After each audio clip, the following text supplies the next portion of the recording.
This is your hopes, your dreams, your ambitions, your soul in a roll. It's your life. Tomorrow on that field, it's do or die. Win or cry. Go, baby, go!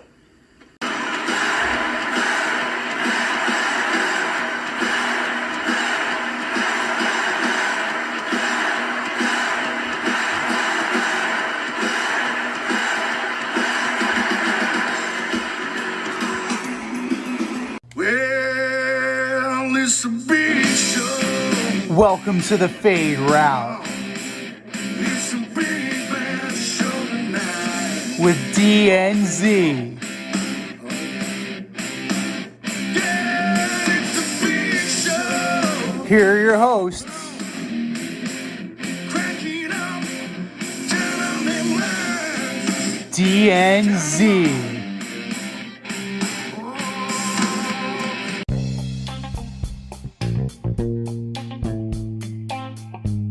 Welcome everybody to this week's episode of the Fade Route with DNZ. I am Z, and we got a great show for you.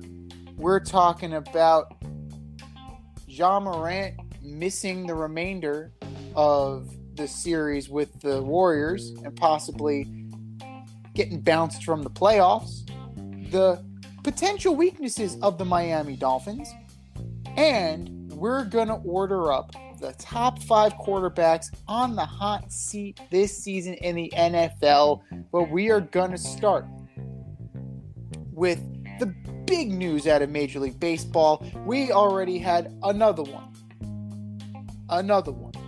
Our second no-no of the year, as the Los Angeles Angels of Anaheim, the surprising Los Angeles Angels of Anaheim, the Los Angeles Angels of Anaheim, who are finally, maybe, possibly living up to the billing that they have been sorely lacking.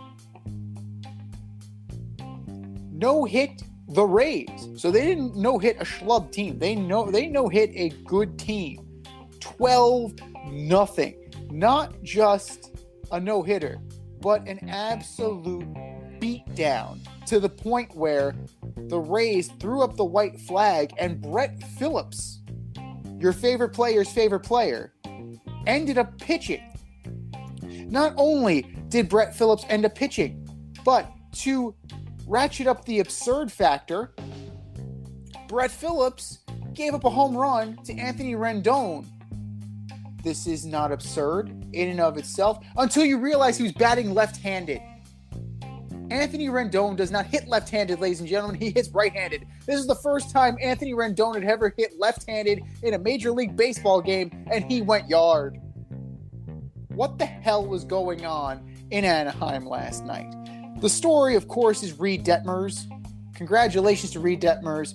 Complete game, 1 walk, 2 strikeouts. Only 2 strikeouts. So that is credit where credit is due to the Rays. They made this kid earn it.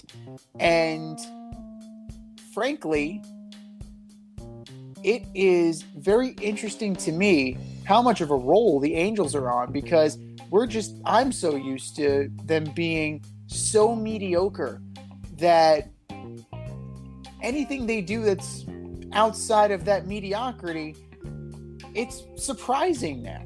But kudos, congratulations to the Angels, and let's see if they can actually stay relevant for an entire season. And here he is. I've known this guy since our days on Carousel Shoes, flight crew through and through, the last QB in St. John's history. What's up, D? How's it going, man? Yeah, man. I mean, listen, no-hitters are always impressive. It's, everyone loves the perfect game, but no-hitter is still extremely impressive. This one was I believe it was the 12th in the Angels' history. Detmers had 64 pitches through 6 innings, 80 through 7 innings, 94 through 8 innings. So he really wasn't throwing a lot of pitches. He did walk somebody. There was an error on the first baseman at one point on a hard hit ball. And then he had to sit through a long bottom of the 8th because, like you mentioned, they brought in Phillips to pitch, and he gave up 4 runs, 2 home runs. So he definitely earned it. He was pretty shocked at the end of the game. He's saying, it was always something he dreamed of as a little kid. He never really thought it would ever happen, and he was excited for the last out. And rightfully so. But does the laugher kind of take away from the no-hitter a little bit, because it was such an ass whooping to the point where, to me, the Rendon thing bothered me. Like, it may not bother you, and frankly, that's okay. It might just be a me thing, but why the fuck you getting up left-handed? What do you? That's an embarrassment. I get the game's already out of reach. I understand that they are not putting up any kind of fight. They're not getting any hits. They're not doing anything to stop you. But to me, that is a slap in the face to competition. Yeah. To me, it's like beer league softball. It just rubbed me the wrong way.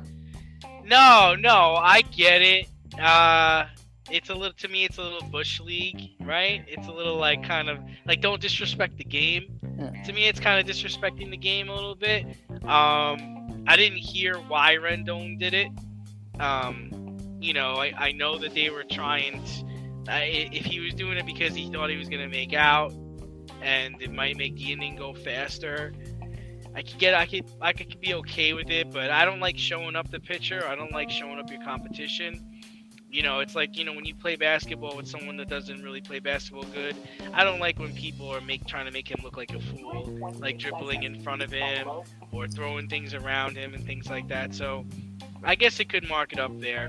Yeah, I get where you're coming from on that. I'm not sure how I feel about it. At first, I was like, that's incredible that he did that. And then I did feel like you were saying, I was like, it's a little disrespectful. I don't like that he did that. You might get hit next time you get up to bat. Yeah, I know you're doing it against a pitcher who is not a pitcher. Granted, Brett Phillips is in a lot of games, but he's not a pitcher. He's an outfielder. So I get the whole idea. Like, we were talking about it last year with, the Yerman Mercedes thing. So if we go all the way back to that, where, what got a bug up Tony La Russa's ass. But, I don't know. This one rubs me the wrong way. And I get you call off the dogs. Maybe that was it, because I was just trying to find a little bit of clip or maybe some copy as to, what his thought process was. And I didn't see it. I also think I would feel differently if it wasn't a no-hitter. Let's say it was just this is a regular game. It's 18-2, and we're just gonna mess. Because if he's gonna mess around, just take him out of the game. Right. That would be me. That would be more raising the white. That would be more of giving, accepting the surrender than having your players bat left-handed. So, but good for the Angels. I think Major League Baseball is happy. They got first place teams in California and New York, and they're not the Yankees and the Dodgers, so that's good. Maybe finally get to see Trout in the playoffs. Try to see Ohtani in the playoffs. So definitely heading in the right direction there.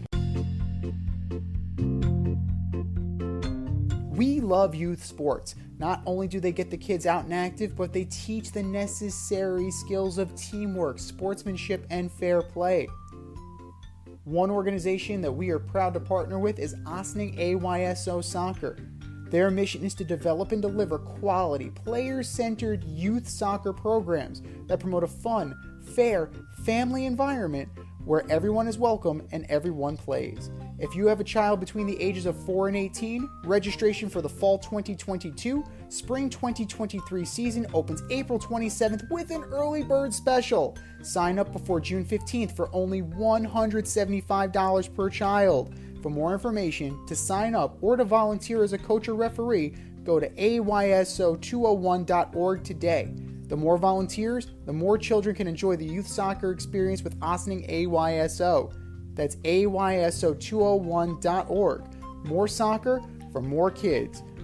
ayso201.org. Visa and MasterCard payments only. We have so much to talk about today. And, one of the things we got to talk about is the NBA started giving out some more awards. Monty Williams walks away with Coach of the Year, and Jokic wins the MVP for the second year in a row. Do you have any issues with these selections? would you like to make a case for any other candidates? So I am going to take them one by one because I have significant nits to pick on both of them. Now, I understand that Monty Williams, coaching the best team, and he had fantastic success. But if you're looking at some of the other guys that received Coach of the Year award nominees, like Eric Spoelstra. Fine, Eric Spoelstra, Miami was the number 1 overall seed, right? I'm looking at guys, right? Coach of the Year should be for a team that was not expected to do anything, or a team that played above and beyond their talent level. So to me, that's a Taylor Jenkins of Memphis. That's Udoka from Boston. Granted, they have good players, but they were dead in the water. In February, we were saying trade. We were saying trade Tatum. Burn it down. Burn it down. Burn it the fuck down. Exactly. JB Bickerstaff. Nick Nurse. He has Pascal Siakam and a bunch of dudes. Like Pascal Siakam, Fred Van Vliet, and a bunch of players to be named later. He's done an admirable job. Chris Finch of Minnesota. If we want to stretch, Willie Green of New Orleans. Yeah. He took a bunch of also-rans. These two guys were able to get into the playoffs with their teams. Minnesota has not been relevant in years. Probably, I would argue, since Kevin Garnett left. So, to me, that is, the rich get richer, and I'm not a fan of the result of the Coach of the Year. As far as the MVP goes, this was Joel Embiid's to win. I'm sorry. You're looking at... I get what Jokic does. He's very good at what he does. And Joel Embiid played 6 fewer games. But in those 6 fewer games, Joel Embiid averaged more points, and he had that team on his back even when James Harden was there. To me, this felt like it was Embiid's year, if it's ever going to be his year. And to me, Jokic was not so far and away above everybody else that he deserved a back-to-back. Yeah, so for me, I love Monty Williams, and especially for what this guy's gone through in his life. He lost his children and his wife in a car accident. But I'm with you. For me, I would have been really okay with Taylor Jenkins being, the head coach of the year, the Memphis Grizzlies coach. I think what he did was impressive. I believe they finished as the 2 seed this year. They were also 20-6 without Ja Morant. They were 20-6 without their best player, right? You brought up one that I didn't even think about, Nick Nurse and Udoka. Definitely Udoka. Like we talked about, Boston was kind of dead in the water. They were like, who are you guys going to beat kind of situation. And they rallied to really be a force, and they have a really good chance of making it into the next round. As far as MVP was concerned, it's a toss-up. It's hard to argue with Jokic. I get what you're saying. I think, but I do agree. Embiid was tremendous this year. If I was voting, that's who I would have voted for. Giannis was just dominant at certain points in the season, and even he was dominant against Embiid, which I think was big time. Might have cost Embiid actually getting the MVP. But I do agree with Embiid. Like, what else does he have to do? He was shooting threes. He was fading away. Ben Simmons wasn't playing. A distraction. Harden came towards the end. He willed that team, to the playoffs and to be in the position they're in. So it's always hard. I do think if you the only thing I would say is if you take Jokic off of the Nuggets, they probably still make the playoffs, but they don't get much further than where they got. Now, if you take Embiid off the Sixers without Harden, that's not even a team. And and we know that already. No, they're totally dead in the water. You're absolutely right. I mean, if you're looking at that team, right, you have your Shake Miltons, you have your T-Bulls, you have your Danny Greens, you have a bunch of role players, Right. You need that, And their anchor. coach is lousy. So I mean, and we know it, and we know what that team was. We know what the team was before Embiid got there, and we know what they were capable of, and wasn't much. So we know what that even looks like. We absolutely know what that looks like, and we know what this might look like too, because the Warriors have a chance to wrap up their series against the Grizzlies tonight. The Grizzlies sans John Morant, who it didn't look like that bad of a play, but he's out with a bone bruise in his knee and a sprain, I believe. So it's not, he's done for the playoffs if the Grizzlies manage to survive this. Is this going to be a tainted series because John Morant is unavailable? But see, this is why the first round should be only 5 games. I mean, listen, I've had a bone bruise before, and it hurts. It hurts. I've had a knee sprain before. It hurts. I don't know if he'd be out for the playoffs, but I do agree that he's definitely done for the rest of the series.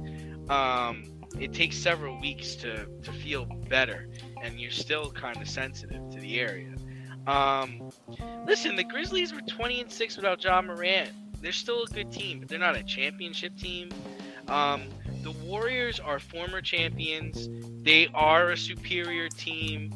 I don't think their victory will be tainted. But something to think about as we push forward in this playoffs is, how bad will Kevin Durant look if the Warriors are able to not only get out of this round, but if they're able to make it to the championship and win the championship? So they've shown that they can win without him, 4 times? And win with him once? I think that says a lot about Kevin Durant. The only thing that would make this sweeter is if the Thunder were somehow in the playoffs and they got farther than the Nets did. They win a championship without Kevin Durant. Right. So that would be just fantastic. That would be, like, in terms of pettiness, that would be up there for me. But you're absolutely right. You know, John Morant, like, they were 20-6 without him. So it remains to be seen if they, you know, can rally around guys like Desmond Bane or Jaren Jackson Jr. You have talent. Steven Adams, you know, old man. Speaking of the Thunder, you know, Odin himself is in center. So can they take another game? Maybe. Is it likely? No. But you have to give all the credit to the Warriors. This is exactly what they were built to do, and this is why they're going to be a tough out for the Suns if the Suns make it past the Mavericks. So I really think, and I know I said this last year, but I was a year too early. I really like the Warriors in the finals. I like what they're doing, and you know, they didn't miss a beat. They did not miss a beat whatsoever. They brought in guys like Poole. They brought it, you know, they retooled, and they made lasting and substantial change to where they can keep going with this whole project. Well, yeah, let's not forget. I mean, I was the one that said I had the Warriors going to the championship, and I had them taking on the Heat. So my 2 teams are still alive. But think about this. They're doing all this without their number 2 overall pick, James Wiseman, who they drafted in 2020. So you're right. They did build a solid team, but it was more about getting their guys back and getting their guys healthy. Wiseman's a trade chip at this point. He doesn't fit the roster. He doesn't fit what they do. So it wouldn't surprise me at all if Wiseman gets moved. Right, and there will be, I believe, a flurry of teams that'll be interested in him. So they'll definitely have a chance to, you know, stay competitive and stay into this. You know, what if they package like a James Wiseman and, I don't know, Draymond Green to LA for LeBron James? Could you imagine that? Clay and Curry playing with LeBron? And they win? Like that, So- that would be the ultimate FU to Durant. That'd be awesome. Right? Let's keep Yeah, it. so I mean, listen, I like the Warriors. Steph Curry and Klay Thompson, when they're on, they're on. I think they scored 142 points in either like the last game or the game before that. So they're when their shooting is on, it's on. I don't know if there's a team in the West that's going to be able to slow them down. Avoid messy accidents. Get better stopping power with your brake pads. Callahan brake pads. You never know when you'll be driving in the road and there will be a truck tire that you need to avoid and save your family. Callahan Auto. We really care about what's under your hood. Moving on to football. You know, the theme of the last 3 weeks with the NFL has been wide receivers. But the Miami Dolphins are also building quite a stable of running backs. Super Bowl champion Sony Michel is joining a backfield with Raheem Mostert and Chase Edmonds. So now we've got Waddle and Hill on the outside, strong backfield, Gesicki playing tight end. Is there a flaw in this Miami Dolphins offense that I can't see? Well, immediately I can think of one. Number one. Number one in your program, number one in your hearts, one Mr. Tua Tagovailoa. I don't believe that Tua is the guy that is going to unlock the potential of this.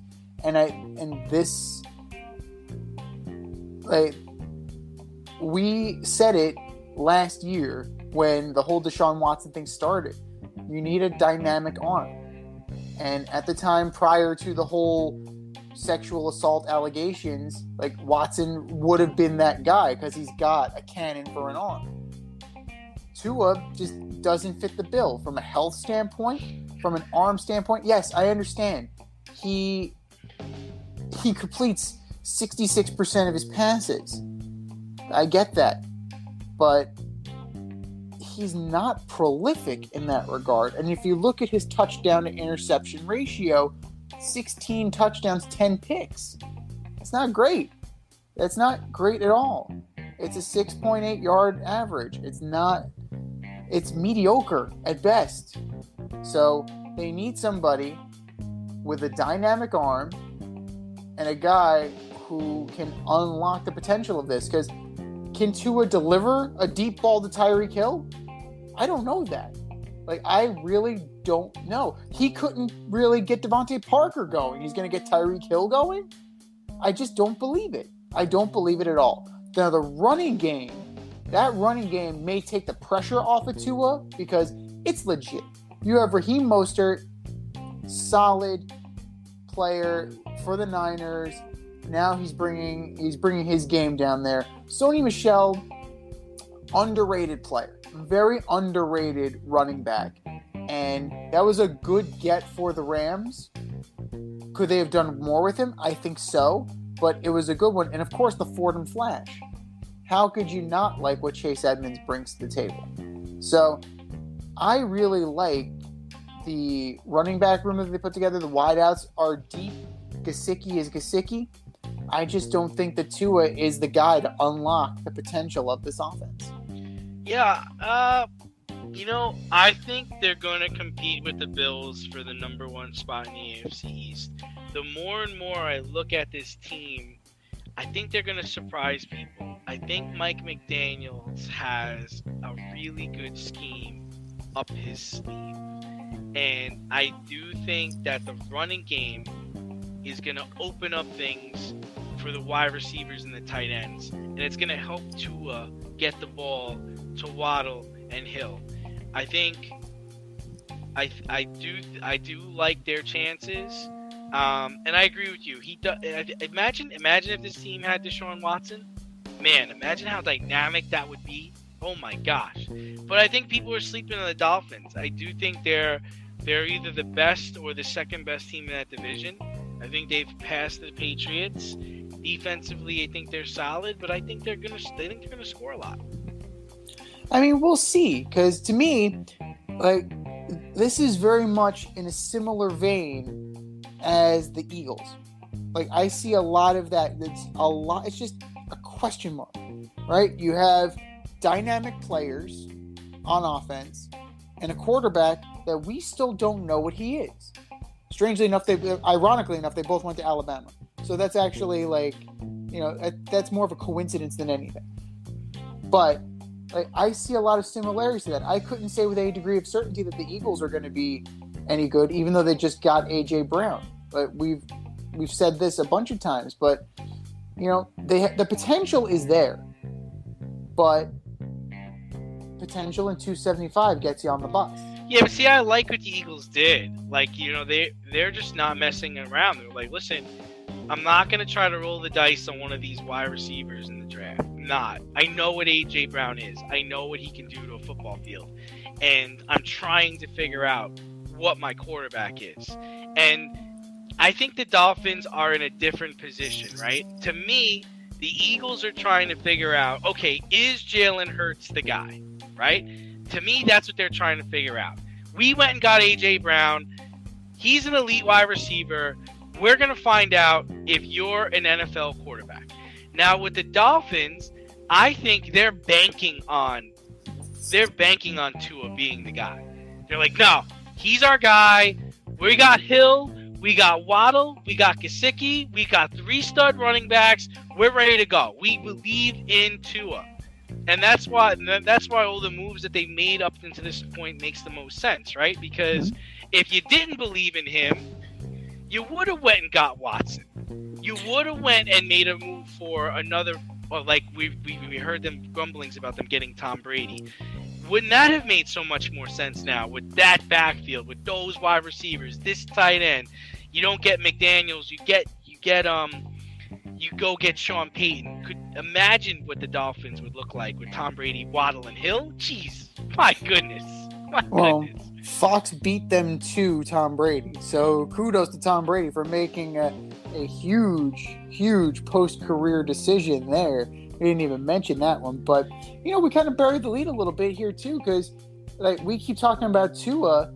Teddy Bridgewater's there, too. So, there's no guarantee that Tua even wins the job coming out of training camp. And if he does, there's no guarantee that Teddy Bridgewater doesn't get any burn anyway because Tua's going to get hurt. And then Teddy's going to get hurt. And then Tua's going to be back in. Right. That was what we talked about a couple weeks ago. We talked about this a couple weeks ago. Absolutely. But Teddy Bridgewater is a competent quarterback, and the running game will help Teddy. I mean, Teddy's not throwing bombs downfield, but he's also the kind of guy that throws 7 touchdowns and 1 interception over 5 games. Like, that's what you want. You want a guy that's not turning the ball over, especially in the AFC East. There's no world beaters. I mean, as good as the Buffalo Bills are, I'm not scared of the Buffalo Bills. I saw them lose to the Colts. I saw them take the Titans all the way to the wire. Like, I'm not really scared of them. So, we'll see. The Buffalo Bills don't have a running game. Like, they still have not addressed that. Well, they drafted a running back, right? If I recall, they drafted a guy. They drafted Singletary. They drafted Moss. They drafted this kid. They draft running backs. They just don't use them. Yeah, and that crushed me last year because they kept sitting Zach Moss. I drafted him in fantasy. It's like, guys, just let the guy play. Would you draft him in the 3rd round for? From the holding clipboard? Come on. Do you love brownies? Of course you love brownies. But you know what's better than a brownie? A delicious, handcrafted, gourmet brownie delivered right to your doorstep. That's what our guys at Sweet Life Brownie Co. offer. Chef Tommy D and the crew offer a dozen delicious delights that you will crave, from the classic OB to Dutch apple to campfire s'mores and many more. Check out their website, sweetlifebrownieco.com, for their Friday brownie drops. At noon, their site goes live and you see what they're making. Since you're there, become a site member and earn points. You earn 50 points just by signing up. Make sure you follow them on Instagram and Facebook too, at sweetlifebrownie_co, for the latest updates and their latest releases and creations. That's sweetlifebrownieco.com. Give them a call, 845-641-3043, and tell them D&Z sent you. That's sweetlifebrownieco.com, 845-641-3043. Sweet Life Brownie Co., because there's always room for a brownie. But speaking of being scared of people, one person the Penguins aren't scared of is the Rangers goalie, Igor Shesterkin.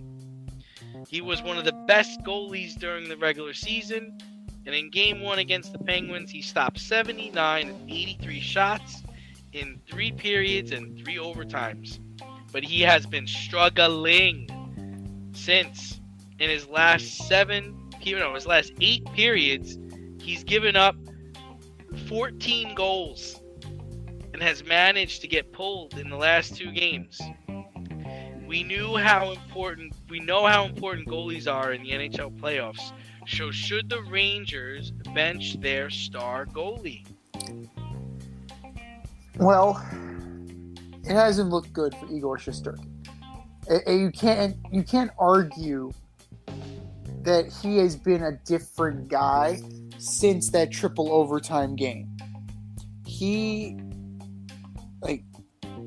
has been struggling, but the team in front of him has been struggling too. So that's something to be noted. They can't clear the net to save their lives. Big rebounds. He's allowing rebounds, but your defensemen, that's their job. Their job is to clear out the rebounds and clear out the bodies. That's your job. And the Rangers, kudos to Chris Drury for getting these more physical players, because we talked about several times how soft the Rangers were and how Tom Wilson exposed that last year, just bitched them out basically. So they go and get Ryan Reeves. They go and get Barclay Goodrow, who's out with a broken foot. Is that the be-all, end-all? No, but Barclay Goodrow, this series would be a hell of a lot different if you had a guy like Barclay Goodrow out there who's also really talented. He's not just a goon. The guy can play. He's a tough, hard-nosed, physical guy. But to go back to your question about... So you're trying to say it's not all his fault. It's not all his fault. If you watch the games like we have, they are folding like a cheap suit in front of their net. And this is a fault of the defense.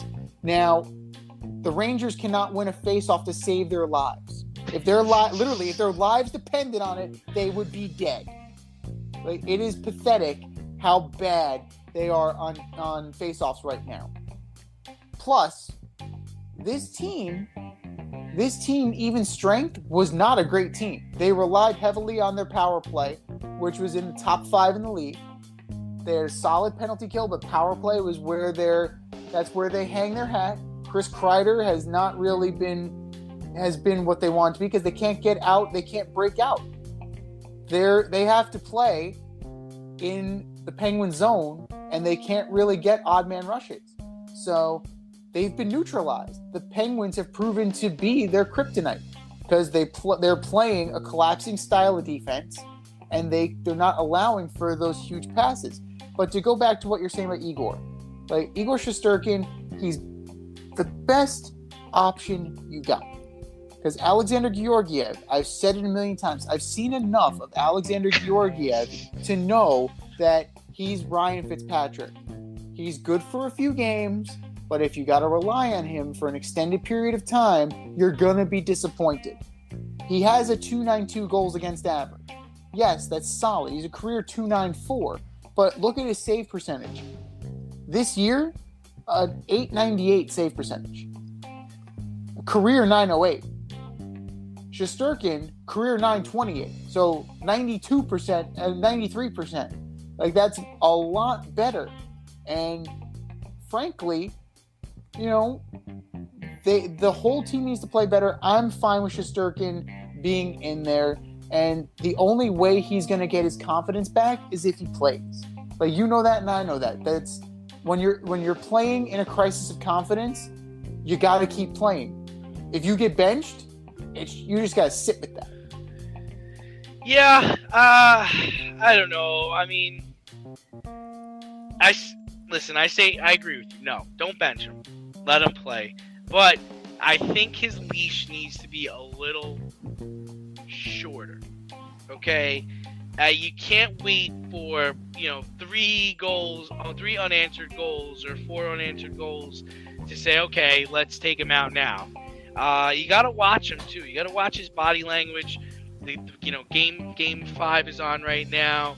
I don't really like his body language in this game, but they're winning. But to me, I know you're trying to say it's not all his fault, but there are some goals that are just going underneath him, going between his legs, ricocheting. Ricochets you can't do nothing about, man. But there are some goals that he should have stopped. Out of the 14 he's given up, I'd say there's about 6 or 7 of them he really should have been able to stop. But he needs to stay in. But the only thing I will say is if they take him out again, if they decide to pull him, then leave him out for the rest of the series. I know you're saying the backup could, he's not a long-term solution, but we don't need him to be. We just need to get out of they just need to get out of this series with the Penguins. All right, once they move on, then you bring him back, or just ride the hot goalie, see the body language, and see what happens.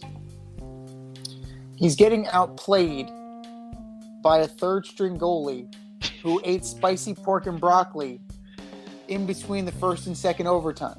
Love spicy pork and broccoli, by the way. This guy tried to give himself diarrhea.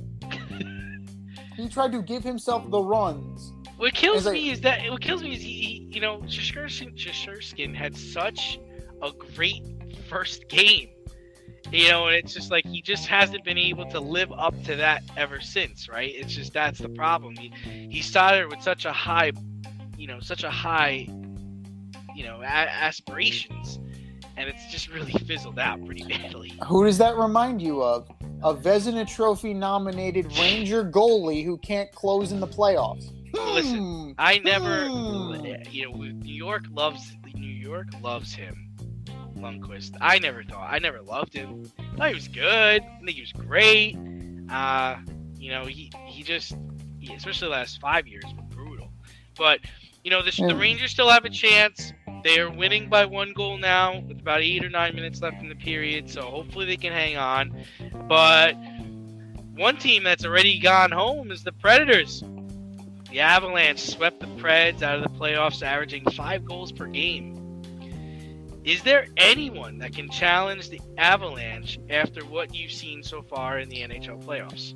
Just to note, Mike Richter never won a Vezina. He just won a Stanley Cup. I'm just going to throw that out there, folks. Do with that information what you will. Now, if you're looking talent-wise, you're going to want to say Edmonton because, you have McDavid, you have Draisaitl. They're losing to the Kings. The Los Angeles Kings are not the Los Angeles Kings of 2014, of 2015, 2013. It's not those guys anymore. Jonathan Quick's not there? Jonathan Quick is still, he's the only, Jonathan Quick and Andrzej Kopitar. I think Dustin Brown is there too. Drew Doughty's out for the playoffs. It's not the same team. Now, if you're looking at a team like St. Louis could get going, you have Tarasenko, you have Binnington, you have guys that have won the cup from there, so they have that playoff pedigree, that playoff experience. It's hard to say anybody coming out of the Western Conference. Maybe Calgary. Calgary was an overall number 1. They're playing, they're playing the Stars pretty tight, and we'll see what goes from there. But the lesser end teams, the lower end teams, no, I don't see anybody coming out of the West. So that brings you to the Eastern Conference. I don't believe in the Leafs. They have a lead over the Lightning. The Lightning seem to have kind of checked out.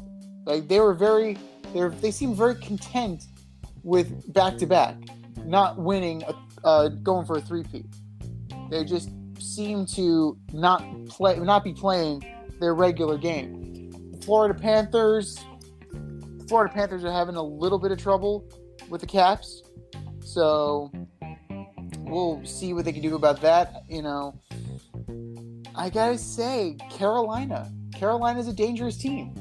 If you look at Rod Brind'Amour and what they do, they score, they have a good goalie, they play defense. That could give Colorado, as talented as they are, that could give Colorado fits. So if I'm Colorado, I don't want any part of the Carolina Hurricanes. Yeah, so for me, I based on what I've seen so far, I don't think there's a team in the West that can hang with the Avalanche. The Kings might challenge the Avalanche. I know you made fun of the Kings, and the Oilers might, but they're also facing each other. I haven't seen anything to make me think that the Avalanche won't cruise to the finals.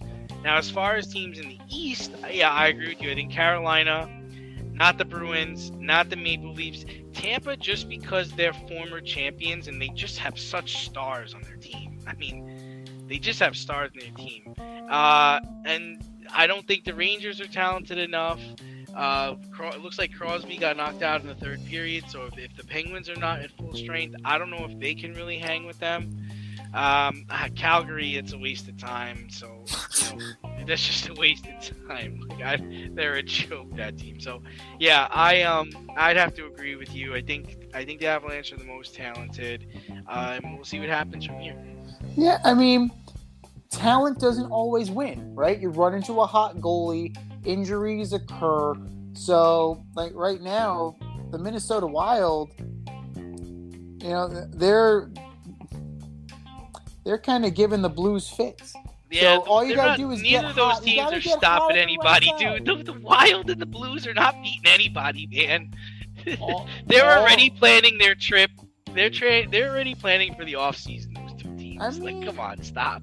If you're looking, all you gotta do is get hot. Now you know this, but what bothers me is the goaltending situation, right? Jacob Markstrom in Calgary, okay, fine, whatever. But I mean, they got some players. They have Johnny Gaudreau, they have Matthew Tkachuk, Mangiapane's good. Brett Ritchie is a solid player. They went and got Tyler Toffoli. Tyler Toffoli's still alive? He's still in the league. So they unearthed him after he left the Kings. So, it all goes back to the Kings. Thought you were dead. That was your wife and my kids. So, Calgary is that. I mean, Calgary's possible. I mean, you earn a number one seed out there, and we'll see. But like, anything can happen in NHL. It's more unpredictable than say the NBA playoffs. Oh gosh, god awful blowouts last week or last night. I turned it off. The Sun was a blowout. The Heat was a blowout. It's like nobody wanted to play. The Rangers were a blowout against the Penguins. It cuts both ways, but there's a greater chance of a wild card really getting to the final. And yeah, absolutely. Yeah. Who would have predicted that the St. Louis Blues would have won the Cup a couple of years ago? Nobody. No, not even close. A rookie goalie and an interim head coach. No way. So, stranger things have happened, but for Colorado's sake, they need to make. It's like of all the teams, right? Edmonton, Toronto, Colorado. Shit or get off the pot. It's time. I can't keep hearing about how good Landeskog is, how good Cale Makar is, how good Matthews is, how good McDavid is. Shit or get off the pot. Prove you are worthy of the praise we are giving you. It's time.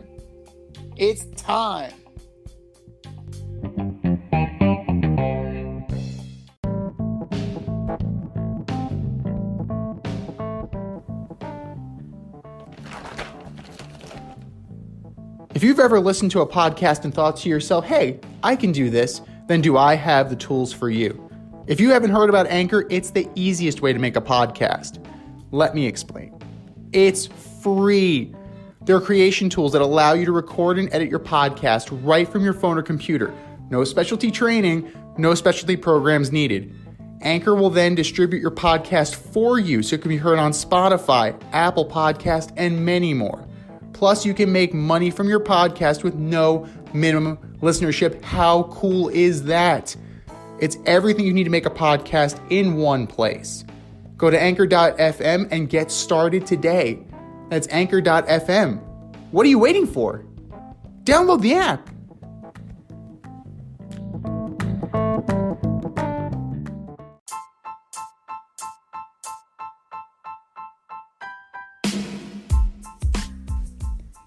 It's time for the mail route on the Fade Route. If you want to get featured, hit us up, faderoutemail@gmail.com, or slide in those DMs at Fade Route Podcast on IG, or drop us a line on our Twitter page at Fade Route DNZ.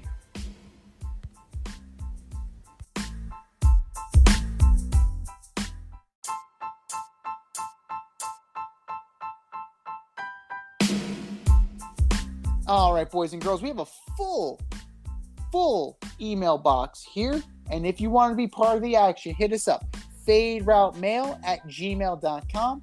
Slide in our DMs on Instagram at Fade Route Podcast, or drop us a DM on Twitter at Fade Route DNZ. Our first email today comes from Rob in Hell's Kitchen. Welcome back, Rob, friend of the show. Hey guys, big Giants fan. With James Bradbury gone, do I need to be worried about Wink Martindale's defense?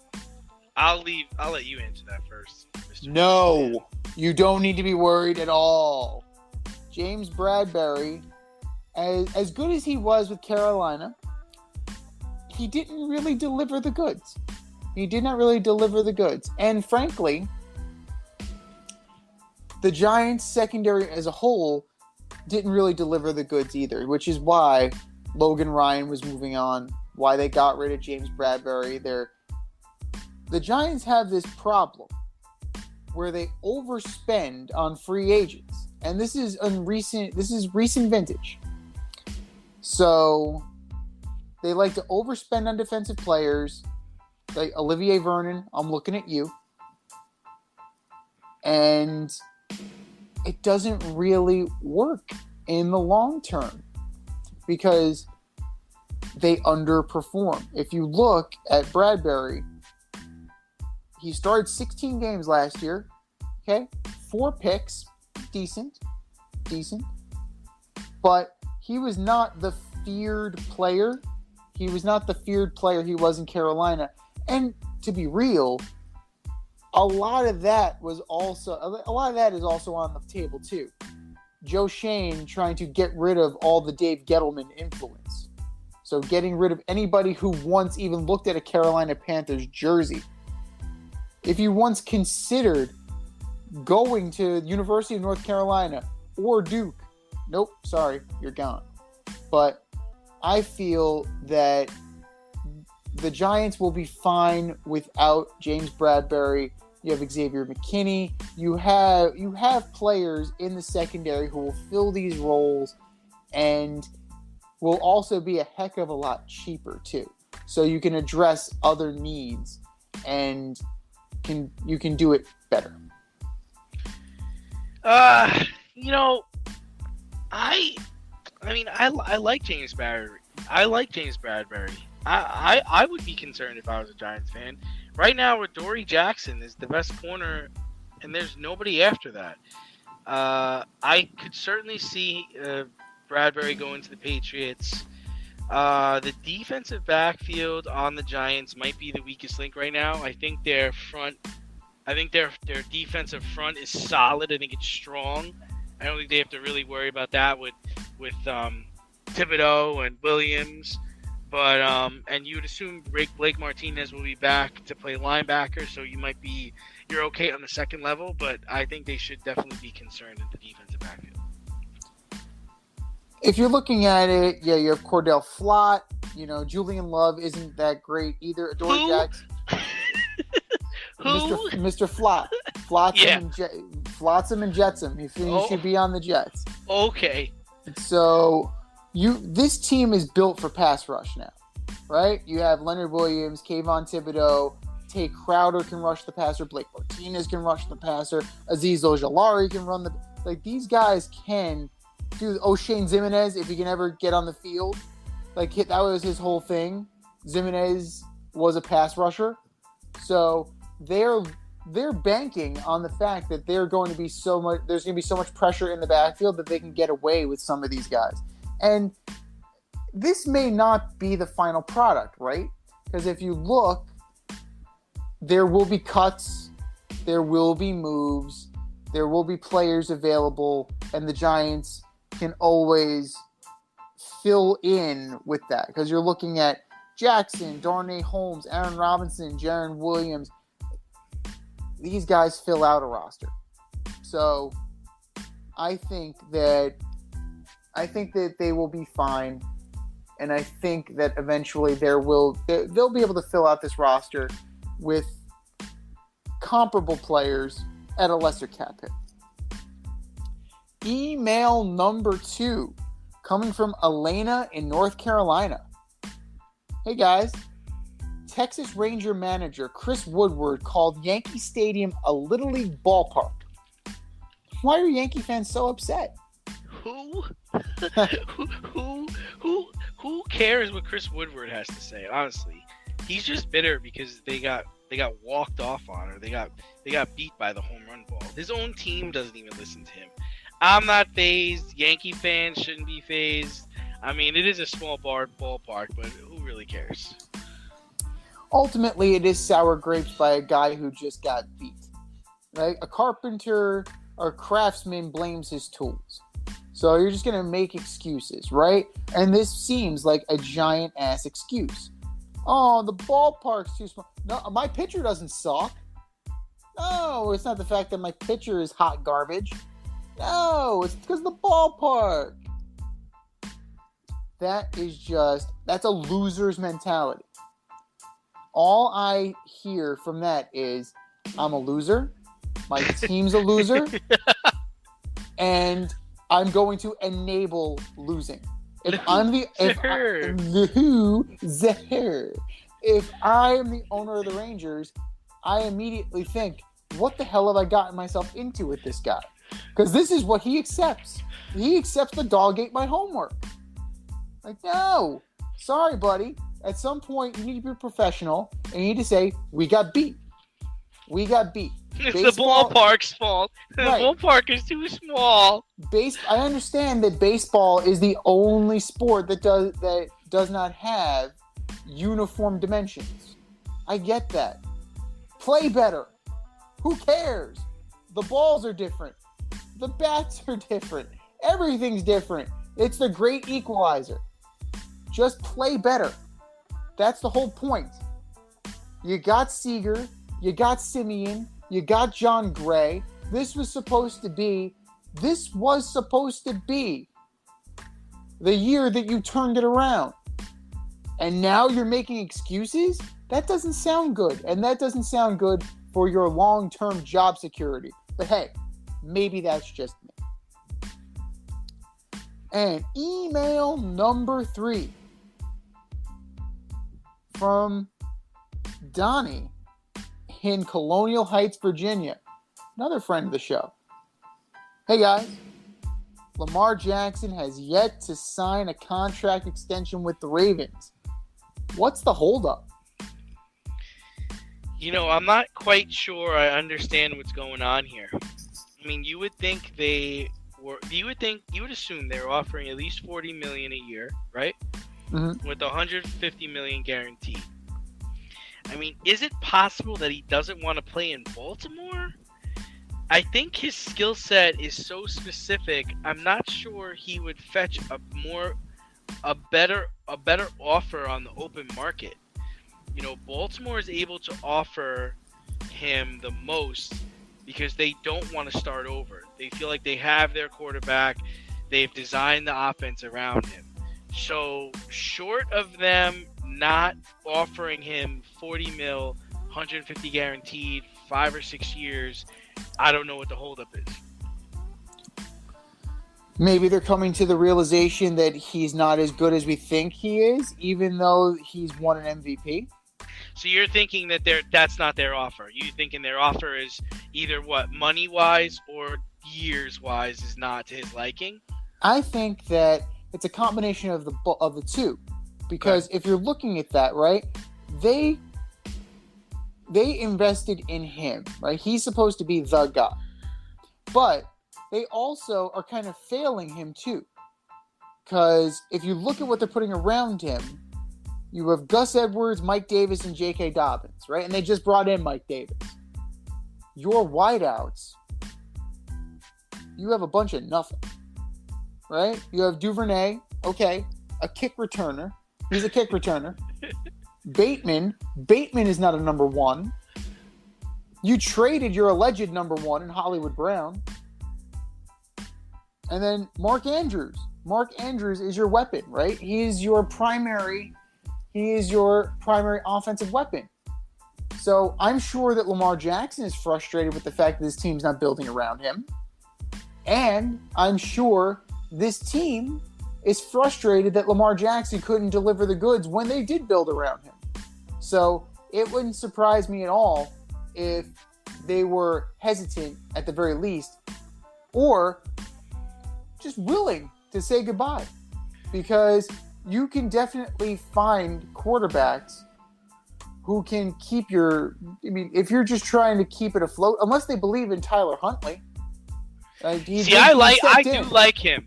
I like him a lot, and I was surprised another team didn't try to sign him. Mm-hmm. You know, I was surprised by that, and the Ravens were sure to, get him back in camp and get him there. But I mean, you gotta wonder what's going on. If I'm Lamar Jackson, you know where I'm looking? I'm from Pompano Beach, Florida. I'm looking at Miami. I'm looking at that situation, and they're built, right? Yeah. If they believe and they want to run that style, right? They want to run a similar system with a semi-mobile quarterback, because you don't really want Lamar Jackson, running all the time, the same way they don't want Tua running all the time. Who would you rather have delivering the ball to Tyreek Hill, Lamar Jackson or Tua? Right? To me, it seems to be like a no-brainer. So if I'm Lamar hasn't proved that's fair. That's fair. But if, as a Ravens fan, Lamar hasn't wowed me with his arm. No. And if he hasn't wowed me with his arm, I can't imagine that he's wowed any Miami Dolphins scout, any Texans scout, or any Seattle Seahawks scout with his arm. He seems determined to prove himself. But what are you trying to prove? I mean, we saw what happened with Baker this last season, right? Mm-hmm. He was on a prove me season, and they got his replacement. You have Danny Dimes. His fifth option was not picked up. It's a prove me season for him. A guy who gets hurt a lot. Yep. Lamar's style of play leaves him susceptible to injury. So now if you get hurt, they're going to pull back on their offer. I mean, are you ready for that? And that's the thing is I don't know if I don't know. I don't know what he's looking for. I don't know what he's looking for. We don't know what the team's offered him. But I got to be honest with you. The first thing I thought about was, and as weird as it sounds, I don't think he wants to play in Baltimore. I don't think so. And it's more like, well, how much are you guys going to offer me to play here? And he looked at the number and he's like, yeah, it doesn't, it's not compelling enough for me to stay. No, it's definitely, it's a question mark for sure, because, he does have an MVP under his belt. So that's the tricky part, right? Because in his first full season as a starter, the guy takes home an MVP. So he's got the goods. I mean, he can't really think he's going to light it up this year without Hollywood Brown. But that's the other thing. The organization has systematically stripped away, right? And his best running back is coming off of an ACL tear, right? Yeah, Dobbins. And if I'm not mistaken, I actually think the Ravens came in last place last season in the division. Pretty sure they came in last. They came in last. That was the division of attrition. So that is probably the best division in all of football. Now they won't this year. No. It's the toughest division. It is the toughest division. I think the AFC West and the NFC West are pretty tough, man. I mean physical tough. Oh, okay. I'm talking physical tough. Like if you look at it, like the Chargers are good, the Raiders are meh, the Broncos are meh, the Chiefs this year, I don't know. To be perfectly candid, right now it's a big question mark. So that division's taking a hit, right? Then you look, the Seahawks are the drizzling shits. The Niners, I don't know what the Niners are going to be this year because I really don't know what they have in Jimmy Garoppolo. What are they going to do with that? The Rams are going to be good. They're the reigning defending champs. So, yeah.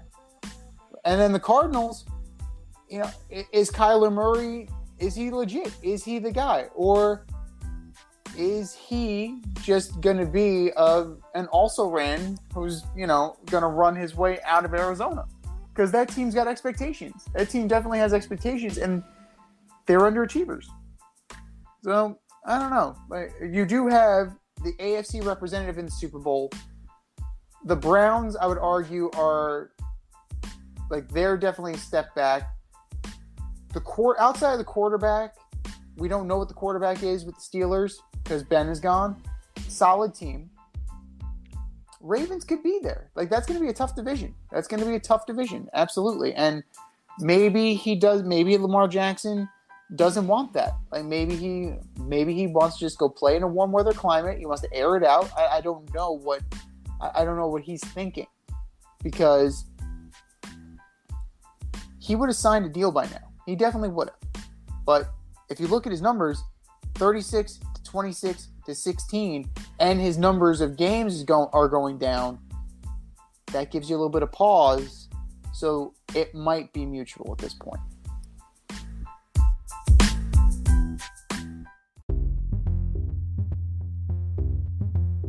Are you in need of air care maintenance or service? I have the company for you. Air Care Technicians.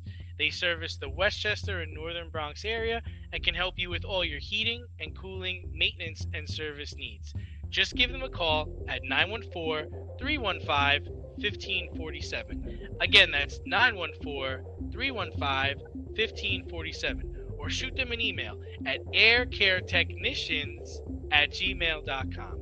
These guys are the real deal, as they are veteran-owned, licensed, and insured. Make sure to tell them that D&Z sent you.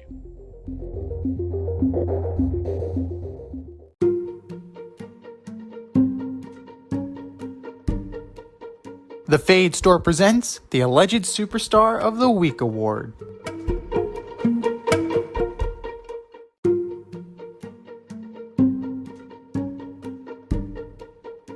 All right, boys and girls, you know what time it is. It is time for the Alleged Superstar of the Week Award. You know how it goes. We put up a poll after our show with our nominees at FadeRouteDNZ on Twitter. And you vote. And you keep voting until we close the poll on the day of our next episode. So keep on voting, folks. And you can decide who takes home the ass. And do you know who took home the ass last week, D? I don't. One Mr. Ryan Tannehill. That guy. That ass. So there you go. So you get to choose. We provide the choices. Who are your nominees this week, D? So first up, I have the Fox executives for signing Tom Brady to a 10-year, $375 million contract to be their lead analyst once he retires. Really? At what place in time did Tom Brady show that he can be compelling as a lead analyst? I love the guy, but the majority of America hates him. Fox execs, you are my alleged superstars of the week. Next, the PGA Tour. Preventing players like Garcia, Mickelson, McIlroy, and Spieth from playing in the Saudi Golf League is absurd. You can't control where golfers play. PGA Tour, you are my alleged superstar of the week. And last, and certainly least, the Red Scouting Department.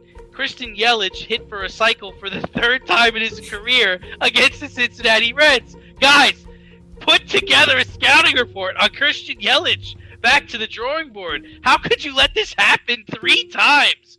Cincinnati Red Scouting Department, you are my alleged superstar of the week. Z, what do you got? All fine choices. Absolutely fine choices. I'm going to keep it mostly confined to baseball, but I do have one from hockey and I do have one from basketball. We're going to start with hockey. New York Islanders. for firing Barry Trotz Jeez. after a conference final and a conference semifinal appearance. Your greatest success in ages. Your greatest success since Mike Bossy wore your sweater. Your locker room needs a new voice, huh? Nah, man. That just doesn't compute. New York Islanders, you are my alleged superstar of the week. Noah Syndergaard for throwing shade at the Mets after Reed Detmer's no-hitter, saying it was a real no-hitter because one pitcher threw it. Dude, drink your bone broth, your kombucha, ride your bike to the farmer's market, and keep the Mets name out your mouth. I never liked you when you were a Met, and you keep proving me right for doing so.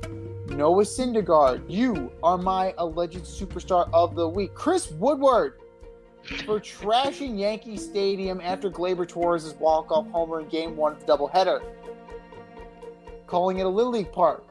How about your boys play better instead of you bitching about the ballpark? You're a loser. Your team's a loser. You have a loser mentality. You're going nowhere, and you're going nowhere fast. Chris Woodward, you are my alleged superstar of the week. And last but not least, Sean Marks, GM of the Nets, for finally holding a little bit of accountability to Kyrie Irving, saying that he needs people who are going to be here, and he needs people who are going to make basketball or make this team a priority. Dude, are you kidding me? You should have put your foot down a long time ago. If you put your foot down sooner, call me crazy. Maybe I'm crazy, but if you put your foot down sooner with this guy, you wouldn't have been bounced in the first round of the playoffs. You might have had home court advantage. You might have been in the top of the division, top of the conference. But because you enabled Kyrie Irving, you are now playing golf, talking about what Kyrie needs to do next year instead of playing whomever. Maybe the Heat. Fine, you got bounced by the Heat. Who cares? You'd still be playing. Sean Marks, you are my alleged superstar of the week. I think we've made our case, ladies and gentlemen. Find the poll on Twitter when it goes up at FadeRouteDNZ. And for the nominees,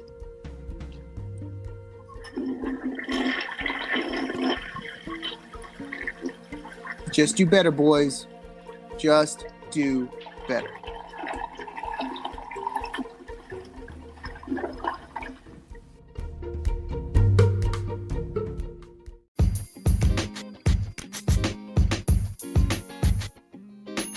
Your favorite podcast has its own merch line now. Go to the Fade Store with DNZ.com today for all your Fade Route merch needs. I'm talking tank tops, t-shirts, sweatshirts, like yoga pants, we got those too. Like some cool accessories, we got those too. And we're not done yet. We have so much more planned for you, but check out what we have today at the Fade Store with DNZ.com. That's the Fade Store with DNZ.com.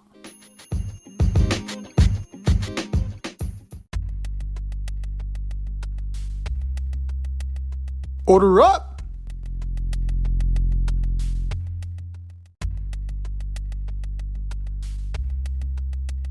All right, here we go, boys and girls. It is time for us to order up. Order up, order up.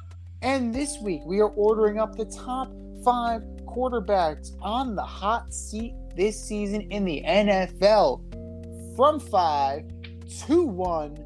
Who you got, D? All right, I'm going to start off with your boy Tua. There are no excuses this year. The Dolphins have built a solid offense, so I think there's going to be pressure for him to stay healthy, learn the playbook, and not turn over the football. Number 4, Carson Wentz. This might be his last chance in the league with the Commanders. Philly traded him away. The Colts felt he was not the right fit. Colts felt you were the right fit? Jeez. And the Commanders were the only team interested in his services. Carson Wentz, you're at number 4. Number 3, Ryan Tannehill, everyone's favorite Tennessee quarterback, by saying comments like he doesn't feel he needs to show Malik Willis the ropes, he's pretty much admitting he feels his seat getting warm. Number 2, Daniel Jones. The Giants did not pick up his 5th-year option, so it's prove it or lose it time, Danny Dimes. And number 1, kind of weird because he doesn't really have a seat to sit on right now, but Baker Mayfield. The Browns brought in Deshaun Watson to replace you. The Seahawks decided to re-sign Geno Smith instead of trade for you, and nobody has traded, and nobody's asking about you. Nobody cares what you do with your life. So Baker Mayfield comes in number 1. What do you got, Z? All good choices. All very good choices. This is going to be a co-5. I'm with you on Tua, but I'm lumping Jalen Hurts in as well. You guys need to prove not only can you play, but that you can handle the expectations that come with what you're doing. Tua's out of excuses. Jalen Hurts, you're running out of excuses. So you kind of have to perform this year. Sing for your supper a little bit. Number 4, Kirk Cousins. Mr. 500. Mr. Mediocre. The only thing this guy is good at is getting paid. At some point, this dude needs to sing for his supper. At some point, he needs to be held to account. If I was as mediocre at my job as Kirk Cousins is at his job, I would have been fired. You mean you wouldn't get an extension? No, I wouldn't get a max contract. I'd be out on my ass, probably eating canned soup. Kirk Cousins, you're number 4. Easily. Number 3, Dak Prescott. He's been voted by number 1 in some polls. I think that they have scaled back some of the players around him. They've been, they need to prove, and the Cowboys need to prove that he's worth the money and that they're actually good. Because the Cowboys, they were not great last year. They were actually quite mediocre. So he needs to do better. They need to do better. And that falls on him. That's what the money's for. That is what the money is for. Number 2, Lamar Jackson.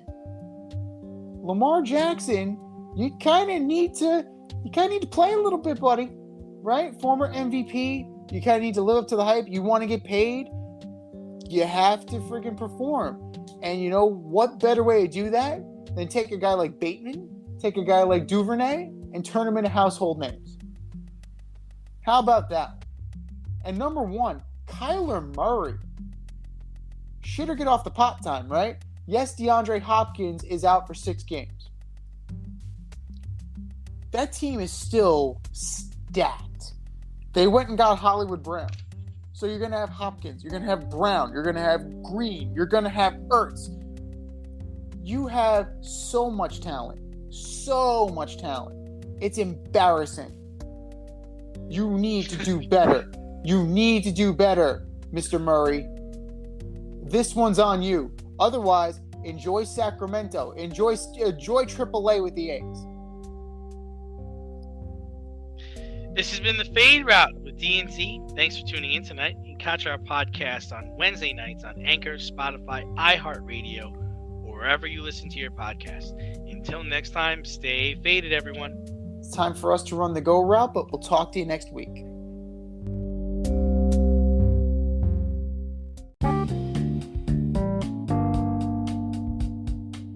Want to get on the action, we want to hear from you. Hit us up, faderoutemail@gmail.com. Slide in our DMs on IG @FadeRoutePodcast. Drop us a DM on Twitter @FadeRouteDNZ. Comment on our YouTube channel, The Fade Route with DNZ. Questions, comments, picks, segment suggestions, you name it, we want to hear from you. Get at us, in crowd.